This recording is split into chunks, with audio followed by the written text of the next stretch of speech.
Welcome back to a new episode of Podcast on the Brink. Tuesday night, March 18th. Indiana has its 31st basketball coach. Darian DeVries is the pick by Scott Dolson, announced just a couple hours ago.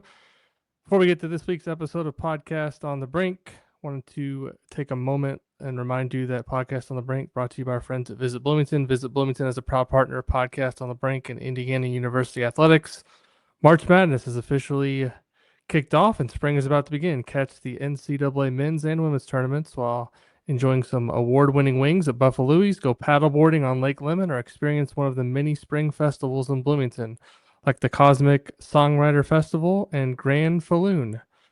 Order your free visitor guide and plan your spring getaway at visitbloomington.com. Kind of an unplanned podcast here, but my dad, Rick Bozich of WDRB, is back with us on Podcast on the Brink.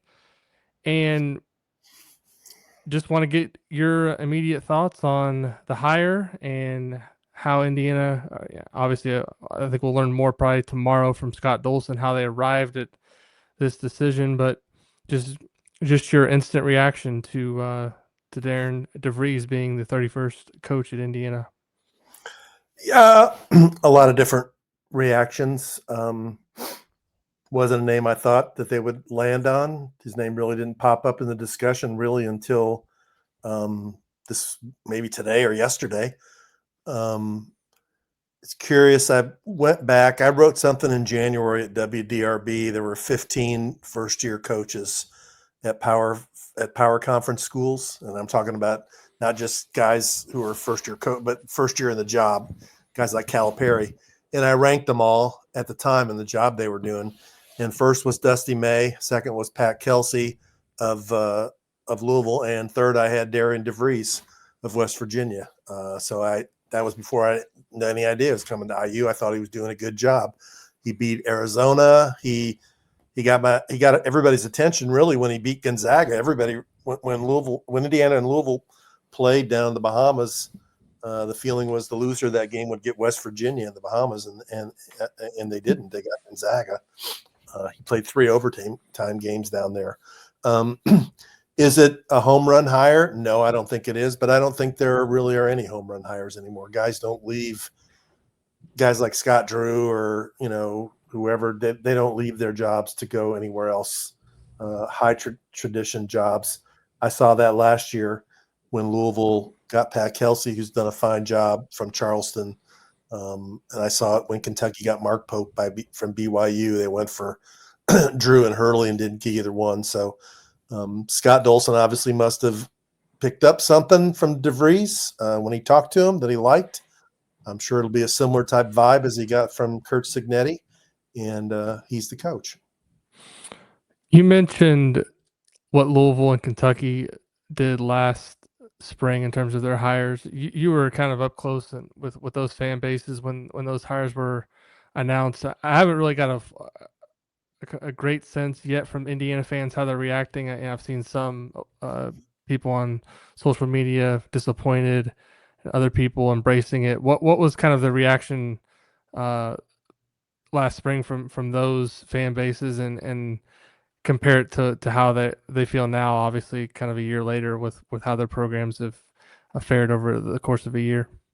Yeah, I mean, Louisville went first, and I don't think there was tremendous disappointment when they didn't get Drew, because I'm not sure a lot of people thought Drew was actually going to come. There was some disappointment when they didn't get Dusty May, because I think a lot of people thought Dusty May was going to come, but he picked Michigan instead. And then when they got Kelsey, initially, I think some people liked it, some people didn't. But he came in and just blew everybody away in the press conference, and he got everybody on his side real quickly, and he's built a tremendous favorable following since then. Mark Pope, a different situation. I think Kentucky thought they were going to get Scott Drew because of his relationship with athletic director Mitch Barnhart, but he considered it and decided not to come. Then they went after Danny Hurley, who I don't think anybody thought was going to come. And then it was a surprise when they got Mark Pope. And I think initially there was some pushback against it. But again, first of all, he's an alum from a national championship team. Rick Pitino quickly got on board and said, you got a good coach. And they had this huge introductory press conference fan festival at Rupp Arena on a Sunday afternoon, and they packed Rupp Arena and everybody got behind him. So both the press conferences at both of those places made a big difference. Indiana doesn't sound like they're doing any kind of event like that. They're just doing a press conference tomorrow morning at 11:30. So I don't know. I think that's a big difference between the two places. Those coaches got people behind them real quickly, and I think it'd be important. It's going to be important for DeVries to do that. I hope his first interaction with fans isn't until he gets to Huber's. Yeah, I mean, how important is that in terms of just building that rapport with the fan base? Because I feel like that's been something that's been missing now, really, since Tom Crean. That was, Tom Crean used to do a lot in terms of outreach to the fans and trying to build connection with the fan base. Archie Miller didn't do that. Mike Woodson didn't do that.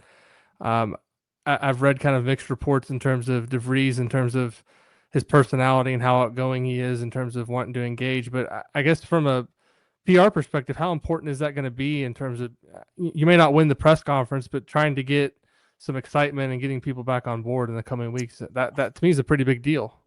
Well, considering he's not going to be able to have any way to make any impression until recruiting, I think it is a big deal. Now, you need.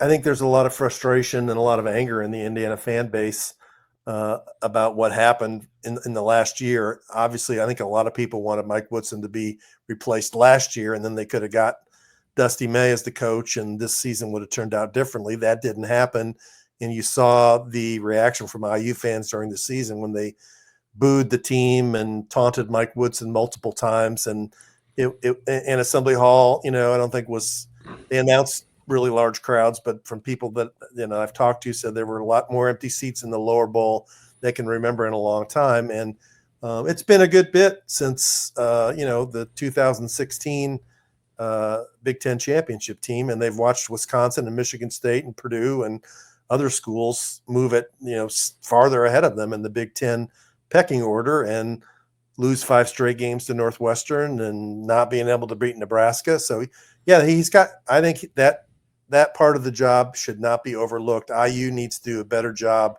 of reaching out to fans and letting them know that they understand the anger and frustration that's out there.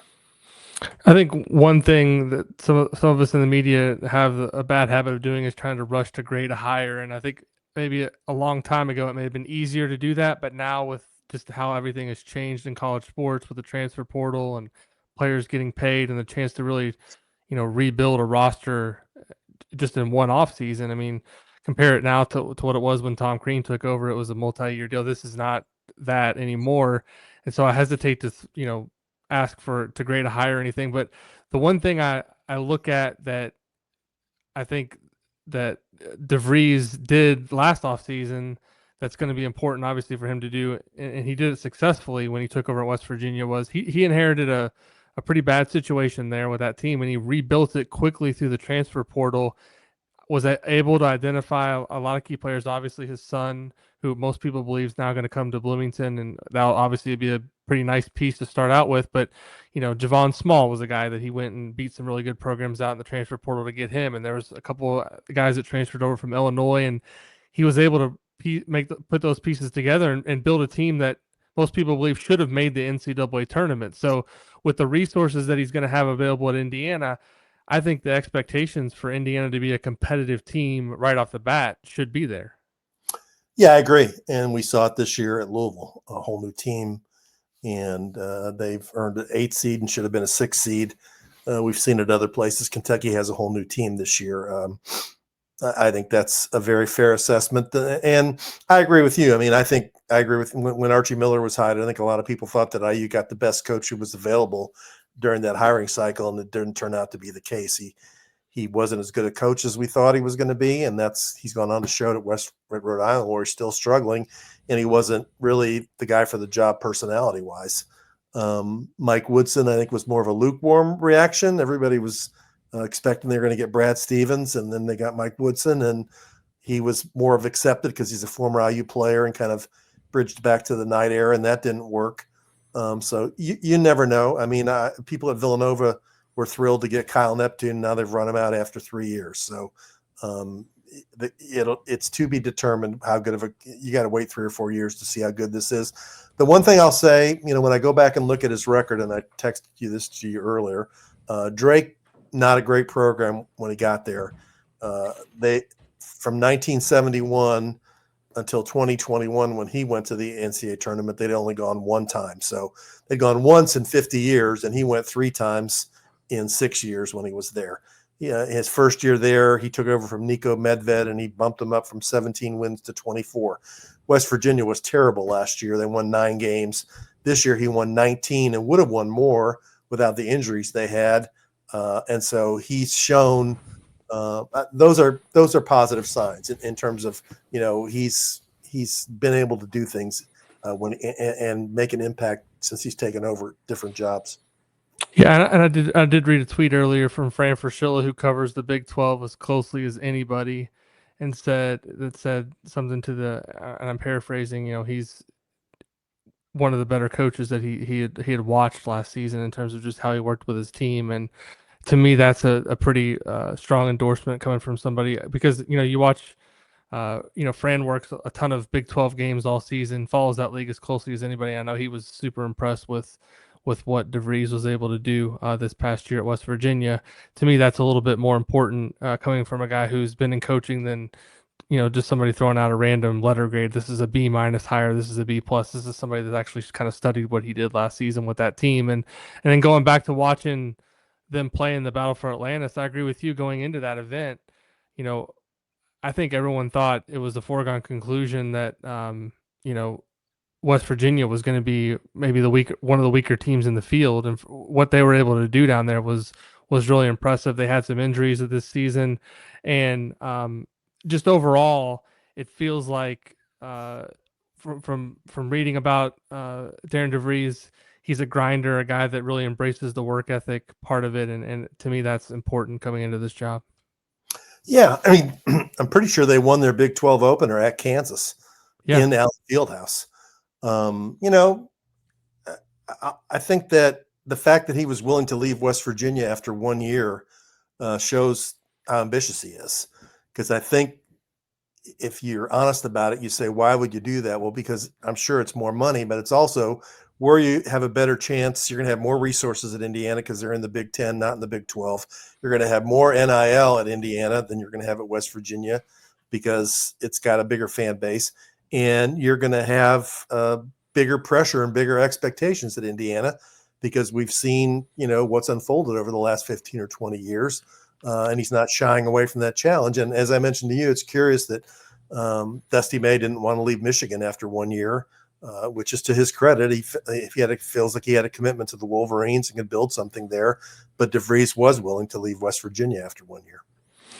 Yeah, the other thing we kind of mentioned, I think, is the search went along was to watch the Big 12, right, in terms of a league where they could potentially get a coach, because everyone talks about the Big 10 and the SEC are the two conferences that coaches want to be in now, and the Big 12 is one of the the ACC.